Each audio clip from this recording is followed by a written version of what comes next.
On peut voir derrière moi une grande bâtisse de style néo-gothique. Et oui, c'est la basilique Notre-Dame de Montréal.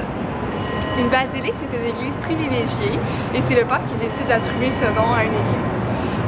D'abord, elle a été construite entre les années 1824 et 1829 lors du régime britannique pour remplacer une vieille église qui était trop petite.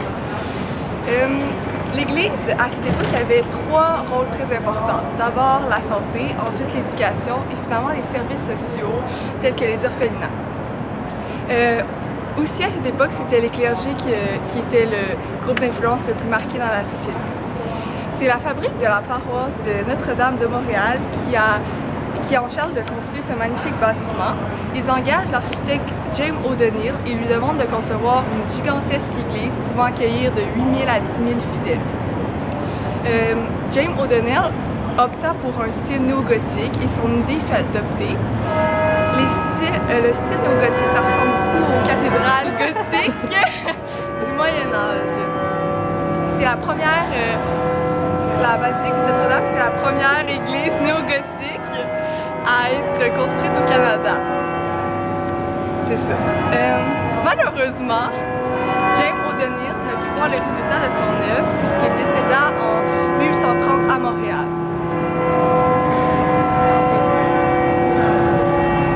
Il a été enterré sous la basilique.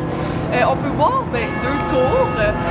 La tour ouest intitulée La Persévérance et la tour est intitulée La Tempérance. De plus, à l'intérieur de l'église, on construisait une chapelle nommée Notre-Dame de Sacré-Cœur qui ouvra ses portes en 1891. Cependant, celle-ci a été touchée par un incendie, mais heureusement, elle a été reconstruite. C'est afin de célébrer les 100 ans de... Ah non! L'extérieur de l'église est impressionnant. Par contre, son intérieur était décevant. C'est pourquoi ils ont demandé à l'architecte montréalais Victor Bourgault de concevoir un décor intérieur.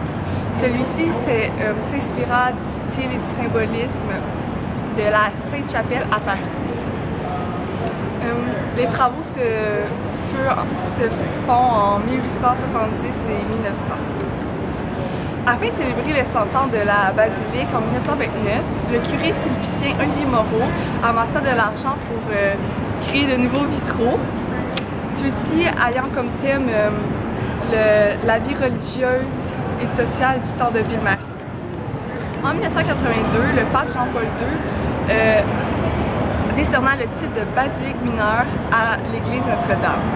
Maintenant, c'est l'édifice dominant de la place d'Armes. En conclusion, la basilique Notre-Dame est un édifice très précieux dans le patrimoine religieux québécois. D'après moi, nous pouvons être fiers d'avoir cette basilique à Montréal.